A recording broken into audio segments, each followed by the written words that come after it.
लड़के ने अचानक कुछ अजीब देखा। उसके पास वाले स्केयरक्रो की तरह से खड़ी वो कैसी भी चीज जैसे हल्की सी हिली हो। पहले तो उसे लगा कि शायद उसकी आंखों का धोखा होगा, पर फिर भी वो थोड़ा सा डाउट लेकर आगे बढ़ा कंफर्म करने के लिए।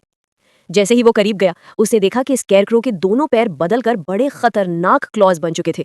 लड़का एकदम से डर के पीछे हटता ही था कि वो क्लॉज फिर से हिले, इस बार ज्यादा जोरदार। डर के मारे लड़का तुरंत मुड़कर भागने लगा, पर उसने सोचा भी नहीं था कि स्केयरक्रो अचानक एक डरावने क्रीचर में बदल जाएगा, जमीन से एक ही छाल में उछलकर आसमान की तरफ उड़ा और सीधा उसके पीछे आएगा। लड़के ने चिल्ला चिल्लाकर मदद मांगी और पागलों की तरह भागता रहा, लेकिन क्रीचर ने उसे कॉर्नफील्ड के अंदर ही पकड़कर जमीन पर गिरा दिया। उसी वक्त गैराज में गाड़ी ठीक कर रहा उसका भाई उसकी चीख सुनकर भागता हुआ आया। बाप भी तुरंत शॉटगन लेकर घर से दौड़ा। दूर से ही उन्होंने कॉर्नफील्ड में जोर जोर से हिलती फुलती घास देखी और दोनों को एकदम से समझ आ गया कि लड़का किसी बड़े खतरे में है। पर जब तक वो कॉर्नफील्ड में पहुंचे, वो क्रीचर लड़के को पकड़कर हवा में उड़ा चुका था।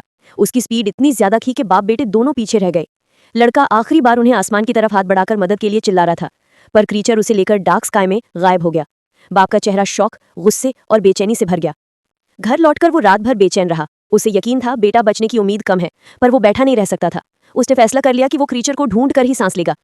अगली 2 दिन और 2 रात बाप बेटे ने घर की सारी चीजें इस्तेमाल करके अपनी गाड़ी को एक जायंट मिसाइल लॉन्चर जैसा बना डाला। उन्होंने बड़े बड़े स्टील के तीर जैसे पावरफुल मिसाइल्स भी बना लिए। सब रेडी हो जाने के बाद दोनों गुस्से से भुराए हुए क्रीचर की तलाश में निकल पड़े। रात देर तक ढूंढने के बाद उन्हें एक क्रैश्ड कार मिली, पर यह आम एक्सीडेंट नहीं लग रहा था। कार की छत पूरी तरह से फटी हुई थी, जैसे किसी ने अपने हाथों से उखाड़ दी हो। ड्राइवर का कोई निशान नहीं था। जब बाप गाड़ी के पास जाने लगा, तभी एल्डर सन की वॉकी टॉकी से एक डर से कांपते हुए आवाज सुनाई दी, हेल्प, प्लीज हेल्प। ये आवाज कुछ स्टूडेंट्स की थी जो एक स्कूल बस के अंदर फंसे हुए थे। पता चला दिन में वो बास्केटबॉल मैच से स्कूल लौट रहे थे। सब खुश थे, जीत कर आ रहे थे, पर उन्हें बिल्कुल अंदाजा नहीं था कि उनकी रात एक नाइटमेयर बनने वाली है। अचानक जंगल की तरफ से एक बड़ी सी दहाड़ आई। गाड़ी अचानक जोर से हिलने लगी तो ड्राइवर ने तुरंत ब्रेक लगाकर स्कूल बस को रोड के किनारे रोक दिया। फिर वो जल्दी से नीचे उतरकर देखने लगा कि हुआ क्या है। राइट साइड के पिछले दोनों टायर्स चेक करते वक्त उसने देखा कि एक टायर पूरी तरह से फट चुका था। सबसे ज्यादा डराने वाली बात यह थी कि टायर को फटने की वजह एक अजीब सी बनावट वाला फ्लाइंग डार्ट था। कोच ब्लैक ने काफी कोशिश करके डार्ट को बाहर निकाला और फिर उसका चेहरा सफेद पड़ गया। डार्ट की नोक पर किसी के स्कल का हिस्सा लगा हुआ था और बीच में एक इंसानी दांत चिपका हुआ था। वो घबराकर उस डार्ट को तुरंत जमीन पर फेंक देता है। सब लोग फोन निकालते हैं हेल्प बुलाने के लिए, लेकिन एज यूजुअल जंगल एरिया, नेटवर्क बिल्कुल नहीं। राइट साइड के पिछले एक टायर अभी भी ठीक था, तो ड्राइवर ने डिसाइड किया कि धीरे धीरे बस चलानी होगी, वरना रात पड़ने से पहले वहां से निकलना मुश्किल हो जाएगा। लेकिन ज्यादा दूर नहीं चले थे कि दूसरा टायर भी एक और फ्लाइंग डार्ट से फट गया। इस बार डार्ट और भी ज्यादा डरावना था। इसमें एक इंसानी आई बॉल चिपकी हुई थी। 2 बार एक जैसे ही डार्ट्स, ये क्लियरली कोई कोइंसिडेंस नहीं था। सेफ्टी के लिए ड्राइवर ने कहा कि सब स्टूडेंट्स बस के अंदर चले जाएं। उधर कोच ब्लैक बस के पीछे जमीन पर फ्लेयर जलाकर रख रहा था, ताकि अगर कोई चीज उनका पीछा करे तो दूर रहे। लेकिन अचानक ऊपर से एक काली परछाई नीचे आई और कोच ब्लैक को पकड़कर हवा में ले गई। आवाज सुनते ही सबने पीछे मुड़कर देखा, कोच ब्लैक गायब। बस उसका जलता हुआ फ्लेयर जमीन पर पड़ा था। ड्राइवर को तुरंत समझ आ गया कि कुछ बहुत गलत हो रहा है। उसने स्टूडेंट्स को जल्दी से बस में बिठाया, डोर्स लॉक किए और खुद कोच ब्लैक को ढूंढने जाने लगा। पर अगले ही सेकंड उन्होंने देखा कि कोच ब्लैक बस के डोर के पास भागते हुए आ रहे थे, डर के मारे चीखते हुए। वो बस में घुसने ही वाले थे कि एक बड़ी सी हड्डी जैसा पंजा हवा में से आई और उनके कंधे को पकड़ लिया। स्टूडेंट्स शॉक में चीख पड़े। ड्राइवर ने कोच ब्लैक का हाथ जोर से पकड़ा हुआ था और उसे खींचने की पूरी कोशिश कर रहा था, लेकिन अगली ही पल वो क्रीचर उन्हें अंधेरे में खींच कर ले गया। अब सिर्फ स्टूडेंट्स और स्कोडी बचे थे। स्कोडी ने क्रीचर को क्लियरली देख लिया था, एक बड़ा सा विंग्ड मॉन्स्टर, 2 बड़े बड़े पंख, लंबी गर्दन और हड्डी जैसे क्लॉज। सबको बचाने के लिए स्टूडेंट्स ने बस में पड़ा एक हंटिंग राइफल, एक सिग्नल गन जिसमें सिर्फ 2 बुलेट्स थीं। तभी मेसी पलटकर देखने लगी और उसका दिल रुक गया। बस के फ्रंट ग्लास पर एक अजीब सा क्रीचर चिपका हुआ था, अपनी तीखी नाक और सूंघने वाली सेंस से उन्हें देख रहा था, जैसे उन्हें चुनौती दे रहा हो।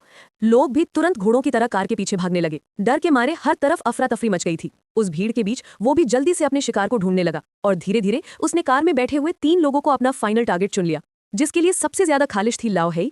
उसको देखते ही वो भूखा शैतान और भी पागल हो गया। जितना वो स्कूल बस को हिलाता, उतना ही बस का दरवाजा ढीला पड़ता गया और आखिरी झटके में पूरा डोर तोड़कर नीचे गिर गया। फिर वो खुश होकर उड़ गया। लेकिन उसी वक्त मेक्सी, जिसे थोड़ा बहुत फ्यूचर देख लेने की शक्ति थी, अचानक जमीन पर गिर पड़ी। उसका शरीर लपकने लगा, आंखें उल्टी हो गई। सारे क्लासमेट्स डर के मारे समझ ही नहीं पा रहे थे क्या हो रहा है, और मेक्सी एक अजीब सपने में पहुंच गई। उसने देखा कि वो मैन ईटिंग डीमन अब पूरा एक स्केयरक्रो बन चुका है, और वहीं उसने पहली फिल्म में मरे जा चुके याली को खड़े देखा। याली ने मेक्सी को सब सच बताया। ये स्केयरक्रो असल में एक अमर, हजारों साल पुराना मैन ईटिंग डीमन है। हर 23 साल में एक बार जगता है और फिर 23 दिन तक लगातार इंसान खाता रहता है। और आज वही 23 दिनों का आखिरी दिन था। जब मेक्सी ने पूछा कि आखिर वो अब क्या खाएगा, और जैसे ही वो पलटी तो वो शॉक से जाग गई। होश में आते ही मेक्सी ने सबको बता दिया कि डीमन ने हमारी बस में से कुछ लोगों को टारगेट किया है, और उसने खुद ये भी देखा कि एक लड़का जो मर चुका था, उसकी आत्मा ने उससे सब कुछ बताया। हमें किसी तरह सुबह तक जिंदा रहना होगा। दूसरी तरफ बाप बेटा की जोड़ी अपनी तैयार की हुई गाड़ी में निकल चुकी थी रेस्क्यू के लिए। जल्दी ही उनको रोड नंबर 9 के पास एक बूढ़े कपल का खाली स्किन सूट मिला, जैसे किसी ने उनकी चमड़ी उतार ली हो। उनकी कार एक बड़े पेड़ से टकराकर दब चुकी थी, पूरा रूफ किसी अजीब ताकत ने फाड़ दिया था। ये सब करता वही भूत था जो उनका बच्चा ले गया था। गाड़ी में फंसे हुए बड़े बेटे को वायरलेस रेडियो पर स्कूल बस की SOS कॉल मिल गई। बच्चों ने उससे अपनी लोकेशन और डीमन का पूरा डिस्क्रिप्शन दे दिया। डायरेक्शन मिलते ही बाप बेटा तेजी से वहां की तरफ दौड़ गए। बस के अंदर आउटसाइड वर्ल्ड से कनेक्शन मिलते ही सब लोग खुश होने ही वाले थे कि डीमन सीधा रूफ तोड़कर बस में घुस आया। उसने सबसे पहले उस चश्मिश लड़के को पकड़ा जिससे वायरलेस रेडियो चल रहा था और उसे ऊपर खींचने लगा। सब मिलकर उस लड़के का हाथ पकड़कर खींचने लगे, जिससे डीमन तुरंत उसे ले नहीं पाया। तभी लॉन्ग हेयर वाली लड़की ने बस का जैवलिन उठाया और पूरे जोर से डीमन की तरफ फेंका। वो सीधा डीमन के ब्रेन सैक में घुस गया। चश्मिश बच गया, पर डीमन को मारना मुश्किल था। जैवलिन उसे रोक तो रही थी, पर डीमन उसे निकाल नहीं पा रहा था। जैवलिन उतनी लंबी थी कि उसका हाथ उस तक पहुंच ही नहीं रहा था। गुस्से में आकर उसने अपना आधा सर तोड़ दिया। तब जाके वो नीचे गिरा और हिलना बंद हो गया। लाओ है क्यूरियोसिटी में नीचे गुफा के मुंह तक गया, पर जैसे ही उसने झांक कर देखा, बेआद दिमाग वाला डीमन वहां से सीधा उसकी तरफ घूर रहा था। फिर वो फिर से उठ खड़ा हुआ, अपने बड़े बड़े पंख फैलाए और अंधेरी रात में उड़ गया। थोड़ी देर बाद एक भारी गरजदार धड़ बस के रूफ पर पड़ी। किसी ने हिम्मत करके फोन का कैमरा बाहर निकाला, और जो उन्होंने देखा, जो क्रीचर अभी अभी हवा में उड़ता हुआ आया था, वो गाड़ी के ऊपर आ गिरा और सीधा अपना मोमेंटम खो बैठा। लोगों ने तुरंत मौका देखकर गाड़ी का डोर खोलकर भागने की कोशिश की, मगर किसी ने सोचा था कि उस हिचकोलती हुई गाड़ी की वजह से गाड़ी का डोर ही जैम हो चुका है। मॉन्स्टर का प्लान सीधा सिंपल था, सबको गाड़ी के अंदर ही फंसाए रखना। तभी गाड़ी के रूफ के छोटे से गैप से वो क्रीपी सा मैन ईटर मॉन्स्टर धीरे धीरे अंदर स्लिप होकर गिर गया। एक बेवकूफ सा लड़का जो शायद मौत से दोस्ती करने आया था, उसके पास चलकर गया। उसने मॉन्स्टर के स्लाइमी पंख को हाथ लगाकर बोला, ये तो बिल्कुल मोटी सी कर्टन जैसी लग रही है। अगला ही सेकंड मॉन्स्टर ने बिना एक सेकंड वेस्ट किए उसका पूरा दिमाग जैसा पाउच होता है सीधा झटके में उखाड़ दिया। ऊपर कार रूफ से चिप चिप करती हुई आवाजें आनी शुरू हो गई, जैसे कोई अंदर की हर एक चीज चबा रहा हो। इस बीच बूढ़े काला अंकल ने मौका देकर डेड बॉडी की पॉकेट से एक सिग्नल गन चुरा ली। खाने के बाद मॉन्स्टर ने अपने दोनों हाथ गले के पीछे डाले और अपनी पुरानी ब्रेन सैक को पूरा का पूरा जड़ से खींचकर निकाल दिया। हर एक नर्व झटके में टूट गई और सिर्फ एक बेजान स्कल को वो ऐसे फेंका जैसे कोई कचरा हो। फिर उसके टेंटिकल्स गले के आसपास घूमने लगे, जैसे एक नया जन्म देने की तैयारी हो। कुछ ही पलों में उसके अंदर एक नई ब्रेन सैक तैयार हो गई और एडजस्ट होते ही वो मॉन्स्टर फिर से हवा में उड़ गया, बिल्कुल नई ताकत के साथ। इस वक्त टीम लीडर ने आयरन रॉड से कार का डोर झटके से खोला और अनाउंस किया, 2 चॉइसेस, जिसको मॉन्स्टर ने चूज किया है वो उतर सकता है, जो चूज नहीं हुआ है वो यहीं अंदर रहेगा। ये सुनकर अंदर के लोगों में हंगामा मच गया। काला आदमी गुस्सा होकर बोला, I am going, I will reach the farm and bring help. और सब उसके पीछे पीछे कार से भाग निकले। छोटी मई अपने टीम लीडर BF से डिसअपॉइंट होकर चलने लगी। टीम लीडर उसे रोकने के लिए बाहर आया, पर मॉन्स्टर तो कब से आसमान में उनका इंतजार कर रहा था। उसने अपने पंख फैलाए और सीधा स्टूडेंट्स पर अटैक लॉन्च कर दिया। डर से सब उल्टे पांव भागकर वापस कार की तरफ आने लगे, मगर अंदर के लोगों ने सेफ्टी के डर से डोर खोलने से इनकार कर दिया। चाहे कितना भी बेनती करो, उन्होंने डोर नहीं खोला। मजबूरी में सब लोग फार्म की तरफ जान बचाकर दौड़ पड़े, जैसे जंगल में कोई घोड़ा जान बचाकर भागता है। और मॉन्स्टर ने एक शार्प ब्लेड निकाला और पल भर में एक बच्चे को वहीं पर काट डाला। मैनीटा फिर से ब्लैकी काला लड़के को टारगेट बना लेता है। ब्लैकी भागते भागते एक पत्थर से टक्कर खाकर गिर पड़ता है, मुश्किल से बचकर उठता है। लेकिन उनका कैप्टन इतना लकी नहीं था, वो सबसे आगे भाग रहा था, इसलिए उसे लीडर समझकर एक उड़ान भरी हुई बोल्टेड स्पीयर सीधा उसके सर को छेदकर उसे पेड़ पर गाड़ देती है।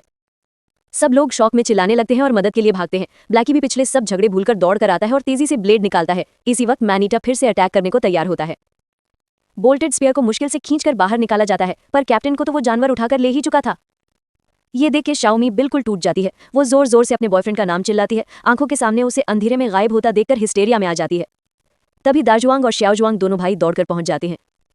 उन्हें एक भागते हुए गोल्डन हेयर वाले लड़की मिलती है, जिसे वो रास्ते दिखाने के लिए बोलते हैं। लेकिन स्कूल बस के ऊपर अभी भी 2 लोग फंसे हुए थे। ग्लासेस वाला लड़का चश्मिश बस के रूफ में बनी छेद से अंदर कूदकर उन दोनों पर चिल्लाता है, तुम लोग दरवाजा क्यों नहीं खोल रहे थे? इतना सीक्रेटिव क्यों हो? उसी पल मैनीटा फिर से सामने आ जाता है।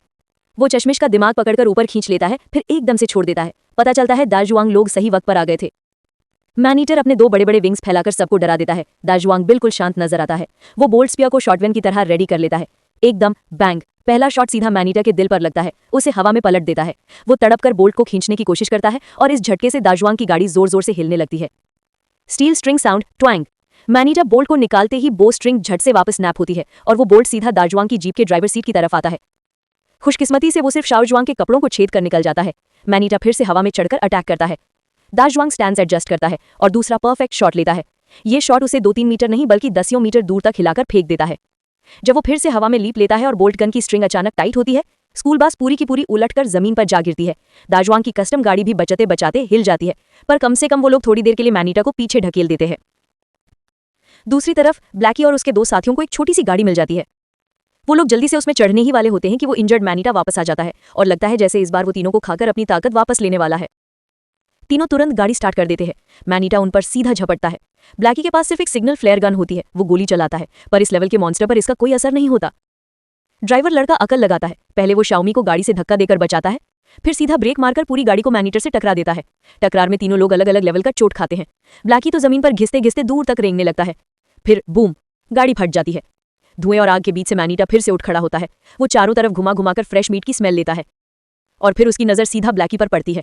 वो एक हाथ और एक पैर से ही खेतों में उसका पीछा करता है। उसका मकसद सिर्फ एक है, ब्लैकी को खा जाए ताकि वो अपनी पूरी ताकत वापस पा सके।